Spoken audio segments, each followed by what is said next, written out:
If you're not already subscribed to this YouTube channel, go ahead and hit the subscribe button now, along with the bell icon so you can be notified whenever a new video is posted.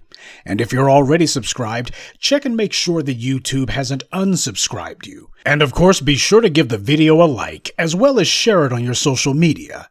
The white supremacists hate that.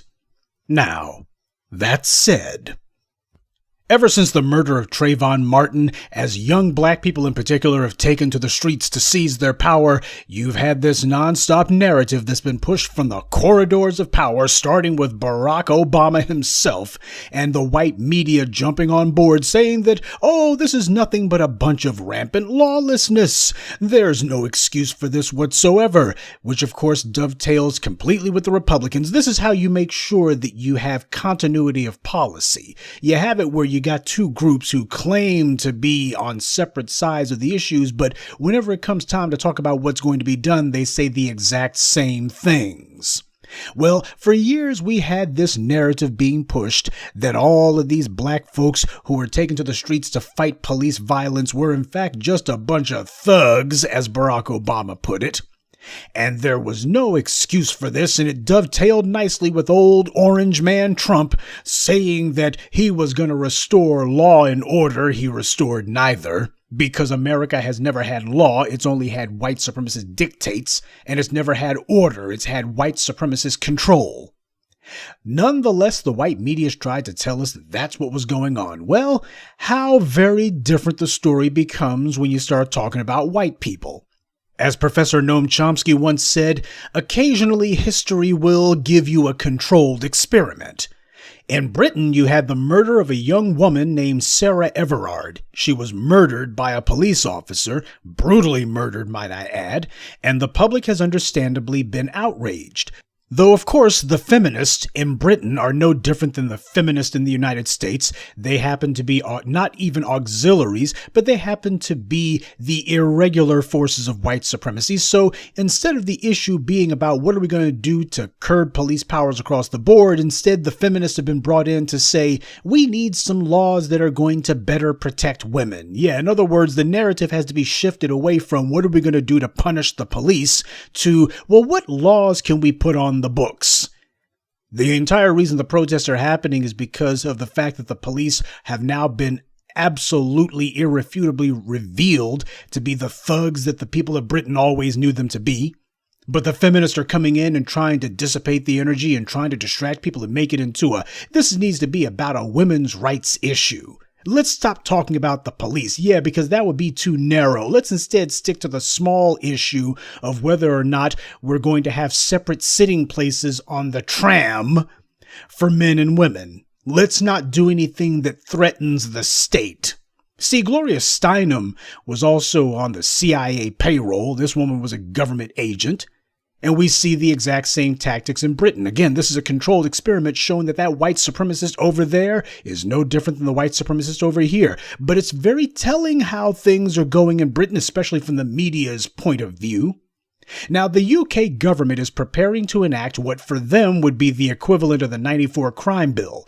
The British Parliament has now begun discussions over a so-called police, crime, sentencing, and courts bill, which is going to be a massive piece of legislation to give the government, or rather the police in particular, greater powers in many areas of British law enforcement. But the main thing that this bill has done that's outraged the public so much is that it's going to give the police complete and total authority to decide whether or not the citizens will be allowed to protest. And even if the cops do allow you to protest, they will have the authority to decide that your protest will be shut down for any reason or no reason whatsoever. The bill will allow the police to be able to dictate what time a protest is allowed to start and what time a protest has to be concluded by. It also allows the police to dictate noise limits, which basically means that if a crowd begins to chant a slogan, or if someone is on a megaphone or loudspeaker, if someone is merely shouting, the police would be able to arrest those people or even that one person and would be able to declare the protest to be an unlawful assembly in violation of the law. And exactly whose law is being violated? The police's law. The police would also be able to dictate specific routes that protests must take. So if you want to protest at City Hall, the UK police would be able to say, "No, you can't take that route. You can't protest in front of City Hall at all." If, say, you have some industrial polluter who's poisoning the air and water where you live, and you want to protest at the company's corporate headquarters, the police in the UK under this bill would be able to declare that an unlawful assembly and tell you your protest can't take that route. You can't go anywhere near that company's corporate headquarters. Suppose you want to protest the national government because the lawmakers wrote a bill that lets the police arrest you for exercising your right to free speech. Well, the police will be able to tell you that you can't go anywhere near the British Parliament building. No protest there. In fact, no protest at all. Suppose the police raped and killed a citizen like Sarah Everard, and the citizens decided that they wanted to go to the police station and protest the thugs in blue. This bill would allow the police to declare that an unlawful assembly and tell you can't protest anywhere near police headquarters. The lawmakers say that this isn't the beginning of a police state. Sure, it just looks and acts like a police state. That's all. And for the people in Britain, this issue is particularly inflammatory because this so-called crime bill was put up for debate in Parliament just 2 days after people began protesting in London over the murder of Sarah Everard, who was viciously murdered by a cop. Considering the large protests that have been going on, it's no coincidence that the government chose this bill in particular to put up for debate. The government in Britain is sending a message with this action. And now the thug friends, co-workers, and collaborators of Sarah Everard's killer are demanding to have full power over whether or not the public can protest them. But the people in Britain can see what's happening here. They understand this bill for precisely what it is. This is, in fact, the police state. Because in the past, what happened was the police had to basically stand back, and if people were going to be protesting, well, you had to negotiate with the protesters. Sure, you could try to make some sort of asinine claim for public safety, but ultimately you knew that the law was on the side of the citizens, or at least there was no government push to make it where the police could say, well, it doesn't matter whether or not it's lawful. It doesn't matter. Everyone knows exactly what this is about. The people of Britain understand what this law is about. This is the no unauthorized protest law is what it is. And authorization depends on whether or not you're protesting established power. You want to protest the government? Unlawful assembly. It's illegal. You're going to protest the enforcement arm of white supremacy over there? Unlawful assembly. You guys better break it up. We're arresting all of you. You're going to protest the corporations? Unlawful assembly. And of course, the lawmakers over there, or rather the would-be dictators, they're not concerned about this at all, because as far as they're concerned, they think, well, these laws aren't going to apply to us, which of course is what the devil's bargain that all of these little collaborators with dictatorships make. As far as they're concerned, well, this is to control all the ham and eggers out there. But a lot of those people in Britain, they may not understand exactly why the government decided that they needed this law, because they had this bill written, and this bill was already circulating its way through Parliament long before last week, or the week before. This law actually had its roots in last year, when you had a lot of people in Britain who showed solidarity with folks in the United States over the murder of George Floyd.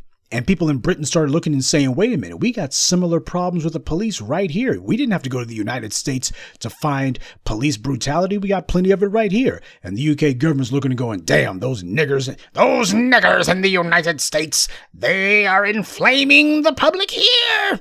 Because they understood exactly what the threat this was. Sure, the people got together, and at first it seemed, oh, they're just protesting what the United States did. Yeah, that's how it always begins.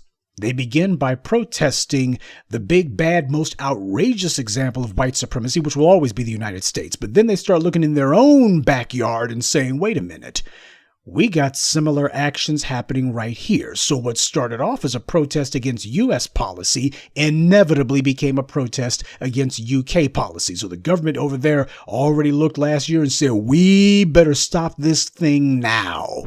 It was just their bad luck that Sarah Everard's corpse wound up being finally found just a little over a week ago. It was just bad timing on their part, but you notice that it hasn't stopped them. So, of course, the streets of Bristol are in flames. But what goes unsaid is that a number of the protesters in London are not just protesting COVID restrictions. See, that's what the white media tries to tell you. Oh, these guys in London, the ones in Bristol, are mad as hell over that crime bill that's going to criminalize protest, which is what it's meant to do. The criminalization of protesting the government, the police, or corporations. Established power. But the white media wants to make it an issue of, oh, well, that's just in Bristol. That's just a local matter. That's just a few folks in some town you never heard of. What about in London? Oh, in London, that's all about COVID, you see. It's COVID restrictions that the people are angry about. Some of them are angry about COVID restrictions, but a lot of them are protesting this crime bill as well. But the white media has to make it seem like, well, it's only in Bristol. It's not in London. Sure, the crime bill was written in London. It's being debated right now in London. The people who are going to pass it are in London. But only the folks in Bristol care about it. Nobody in London cares. Only the people in Bristol are outraged about it. The people in London, they could care less. Right? Malcolm had it right. Skillful manipulation of their media. So if this bill becomes law, it means the police in Britain will decide who can protest and who can't. More importantly, this bill would give the police complete authority to decide what can be protested and what cannot. This is the literal definition of a police state. And by the way, the penalties for if the police decide we're going to say that you're in violation of the law, the penalties can be pretty steep, up to 10 years in prison. Imagine that. If they decide, well, you've been a little bit loud at this protest, they can put you in prison for 10 years, what the UK government's trying to do.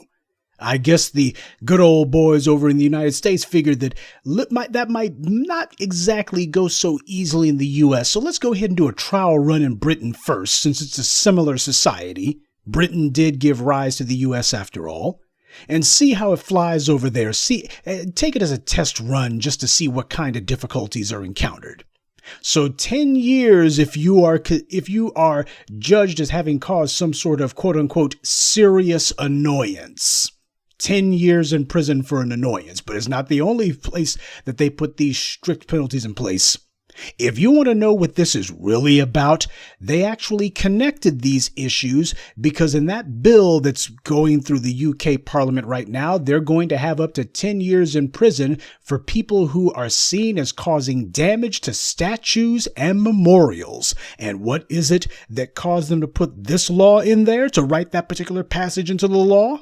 Because last year, you had some people who toppled the statue of a slave trader, Edward Colston, by Black Lives Matter protesters in Bristol. So the same place where the people are making the most noise that the white media will admit to against this crime bill, which is basically going to criminalize free speech, criminalize protesting, and you don't see your Fox News half-wits saying anything about it. Nothing wrong with criminalizing free speech so long as that speech threatens white supremacy. If it threatens white supremacy, it's okay. That's speech that doesn't need to exist.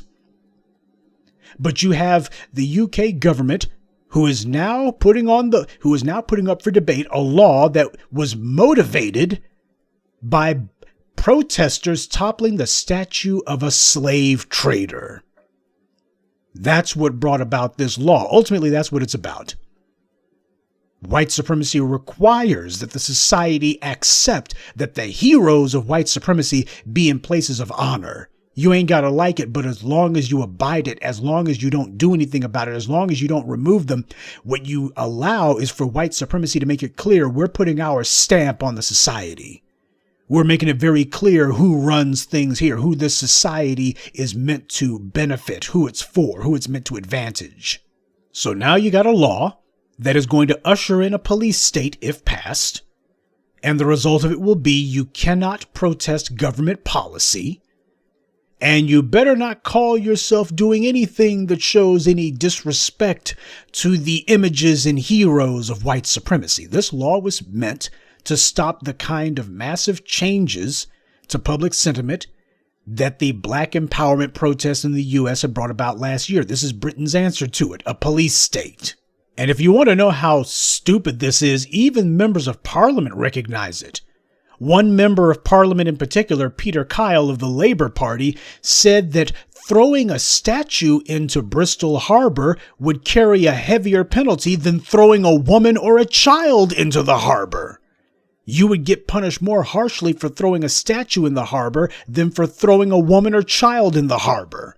And he's absolutely right, because that's not what this is about. This is not about safeguarding life. This is about safeguarding white supremacy, safeguarding white supremacist control. So the same way that you saw good old boys in North Carolina and other states trying to criminalize disrespecting the police or not obeying the police, sort of that nonsense, now you see Britons trying to one-up them. Across the board, you're watching as white supremacy, now under pressure and under threat, is responding by putting aside any pretense that it has ever not been a police state. They're just coming flat out and, yeah, this is a police state, all right. And you know what I say to that? I say this is good. Because you've had a lot of people, particularly from the dominant society, but a number of black people too, who have been trying to pretend that white supremacy isn't as bad as all that white supremacy is something other than what it clearly is, that white supremacy isn't what we all recognize it to be, and that white supremacy is not indeed on the march and determined to wipe out all life if it cannot control everyone. And as we put white supremacy under more and more pressure, white supremacy is being forced to have to show itself in such stark terms that no one can deny what it is. You cannot deny the link between the Black Lives Matter protests and this bill. Hell, they spell it out for you. They spell it out. This is the ain't going to be any more of these protests against white supremacy. But you're not hearing much about this from the white media. Oh, they're trying to focus on the COVID protests overseas. And they're hoping that if they do that, people will look and say, oh, there are protests going on in portions of Britain, and they'll think that it's all just the same thing when it's not. They're focusing on COVID protests because, again, white supremacy's got that one under control. That doesn't threaten white supremacy. White supremacy's power is not based on COVID. It's not based on COVID restrictions. White supremacy's power is based on the strength of its economy, which is protected by organized violence. Now, that does threaten the system when you try to remove that organized violence, the apparatus that white supremacy uses to get its way. And if you want a clear example of the utter hypocrisy, here's another one for you. The white media lauded the protest in Hong Kong last year. Oh, the white media couldn't get enough of that. Hong Kong protesters. And what were the people of Hong Kong rioting about? Because they weren't just protesting, they were freaking rioting. And what were they rioting about? Because the Hong Kong government announced that they were going to consider enacting an extradition agreement with China. Now, the people in Hong Kong, they had been under British domination for a century. But part of that was that as the Communist Party came to rise to prominence in China, the people in Hong Kong, especially the white businessmen, they were used to being able to thumb their nose at the Chinese communists. They were used to being able to say certain things, certain westernized white values and such. And they're like, well, you know, Hong Kong is an island of Western read white liberalism. I mean liberalism in the abstract, not in the American political sense. But it is a bastion, an island of white liberalism amidst a sea of Chinese authoritarianism. Well, of course, the Chinese got Hong Kong back, but Hong Kong has basically been trying to stick to the idea that it's basically still, in all but name, a British colony. And part of that is they thumb their nose at the Chinese authorities. A lot of it is justified, but much of it is not. It's basically being used as a proxy war. But when the Chinese made it clear they expect to be able to exert control over their territory, now you got these people who are saying no. It's understandable why.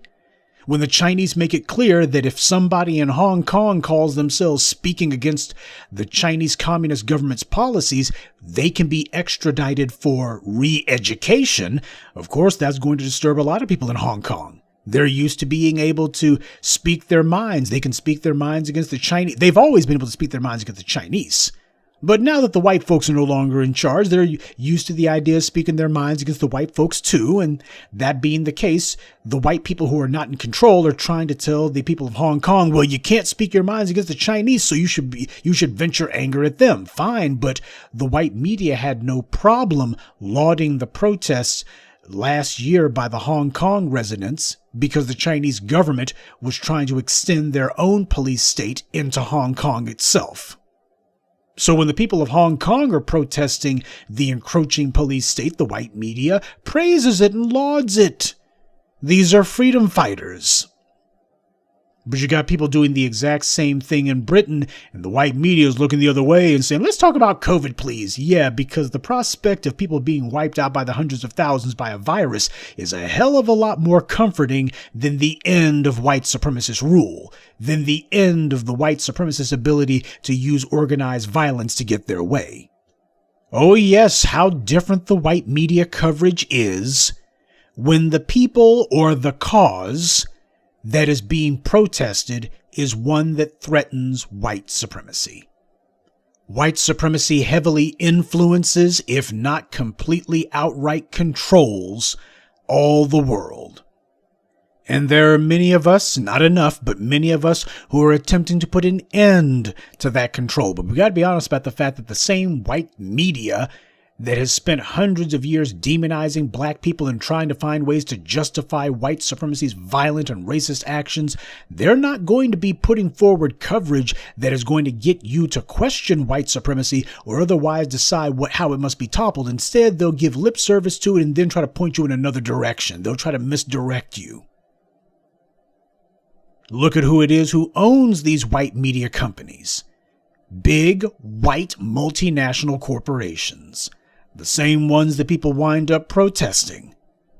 And these are the guys who you're getting your news and views from. You better wise up. The white media is the mouthpiece of official, established white power. Its purpose is to justify what white supremacy does, or, at the very least, to focus or distract you onto something else. One or the other. But its goal is not to focus you on what is going to be detrimental to white supremacy's interests. You start protesting against the police, they got to get you protesting against something else. They got to send in a couple of agents, some feminists or something. We should be focusing on women's issues, on the environment, on the border. Yeah, don't be focusing on the guys with guns who white supremacy sends to enforce its rule upon you. Don't focus on them. Same way that you had the white media trying to figure out if they could distract people onto transgender violence last summer. Oh, they were trying to do that. They were beating that drum and it didn't get any traction, so they just decided to drop that one. That's what they do. They try these trial balloons. Let's see if we can get this some traction. Ooh, let's make it about women if we can. Let's see if we can fracture these guys. Let's see if that gets any traction. Oh, that didn't work. Well, let's try something else. So in Britain, that's what they're doing. The people are protesting the police, and here comes some feminists who are telling them, don't worry about the police. Instead, this is about women's issues. It's just like Dr. Noam Chomsky said, it's the most sophisticated form of propaganda when something presents itself as opposition when in reality it's actually support. This group shows up claiming that they are opposing entrenched white power, that they're opposing police brutality, when the truth is they're trying to get you to focus on something else. But this isn't the only place where we've seen the white media double standard on full display. Just last week, after the shooting in Georgia, Biden declared that the American flag at the White House and on all federal grounds will be lowered to half-mast after the shootings in Georgia, and that's because 8 people died. The feds have already declared that this incident wasn't racially motivated, but the flags will still be flown at half-mast because Biden wants to make it clear he stands in solidarity with the Asian community. Kamala Harris wants to make that clear too. And because, as we've seen in Britain, this anti-Asian violence coverage that's going out, this does not threaten white supremacy. White supremacy is not based on anti-Asian anything. It is not based on anti-Latino racism. It's not based on anti-Indian racism. White supremacy is based on one thing and one thing only: anti-black racism. Anything else is white supremacy just going about its business, or it's just basically crime in general. But white supremacy is not based on anti-Asian bigotry. So it's okay for white supremacy to go ahead and give large coverage to this, and we need laws and this, that, and other, because nothing that you do in regards to this issue is going to threaten white supremacy. So it's okay, you can have whatever laws you want, that's fine. It does not threaten the pecking order. It does not threaten white supremacy. So white supremacy does not fear having any sort of congressional hearings to discuss anti-Asian attacks, what have you. That doesn't threaten white supremacy. They're fine with that. Go ahead and drop the flag at the White House. Forget about half-mast. You can take the freaking flag down if you want. You can have Joe Biden show up tomorrow morning giving the State of the Union address in Cantonese. It changes nothing. That doesn't threaten white supremacy. It may displease some of them, but it doesn't threaten them. So that being the case, they don't mind having this conversation because this conversation's not a threat to white supremacy. Biden lowering the flags to half-mast and all the rest of it, this ostentatious display of solidarity, white supremacy's fine with that. It has no problem with that. You don't see the Oath Keepers or the Proud Boys or the Stormfront types going, oh my God, I can't believe he's doing that. He should be voted out for this. They're not freaking out. Barack Obama gave some insincere, phony lip service. If I had a son, he'd look like Trayvon Martin. Oh, we got to get that nigger out of the White House. They were going into phony conniptions over that, phony outrage. But they're not saying anything about this. And the reason why is it doesn't threaten white supremacy. You got to understand that there are subjects that white supremacy is willing to engage in because of the fact it doesn't threaten them. And there are others that are a complete threat. How do you know the difference? Whether or not it empowers black people. Because because the oppression and the degradation of black people is what white supremacy is based on. Full stop. When Barack Obama was ready and waiting to light up the White House in rainbow colors after the Supreme Court legalized gay marriage, that shows you white supremacy is not based on any sort of homophobia. White supremacy is not based on that. So, of course, it's okay for the Supreme Court to say, the LGBTs can marry whoever they want. The White House will light up rainbow colors. That's fine. Biden and the Democrats held hearings only a couple of days after the shooting in Georgia to discuss anti-Asian violence and what kind of laws they needed to enact, because Asians are clearly being targeted, right? Now compare that response to the non-response that the Obama-Biden White House gave in 2013 when 9 black people were murdered in Mother Emanuel Church. Biden was vice president at the time. And his best buddy, Obama, didn't lower the White House flag to half-mast then. And Obama didn't order federal facilities to do so either. He did, however, go to Mother Emanuel Church and sing a couple of bars of Al Green. Just total disrespect. And not only were there no laws to protect black people from violence on a scale much larger than anything the Asians are claiming, there were no congressional hearings, no discussion about laws specifically meant to protect black people. And of course, we didn't see our pals Juju Chang or Dion Lim or any of the other fakers, frauds, and phonies in the white media lecturing white people about anti-black violence. Nobody's saying that white people need to understand that they're harming black people and this has to stop. You didn't see Juju Chang doing any hot takes about that. As far as they were concerned, well, that's just a black problem and it's not that bad. Yeah, how tepid the response was. You didn't see anybody going all out. Because as far as they're concerned, they're okay with it. But that's how they show that they're okay. That's how they show that they're fine with black people being harmed. We're not going to say anything about it. We're certainly not going to be lecturing white people about that because, well, who do you think we work for? Who do you think owns these networks? And who do you think these reporters are married to? And whose interest do you think that they're supporting and promoting? It couldn't be more blatant that black people are being targeted by the government and that this is government policy. White supremacy is global. And that being the case, it uses the entire world as a laboratory. Consider this.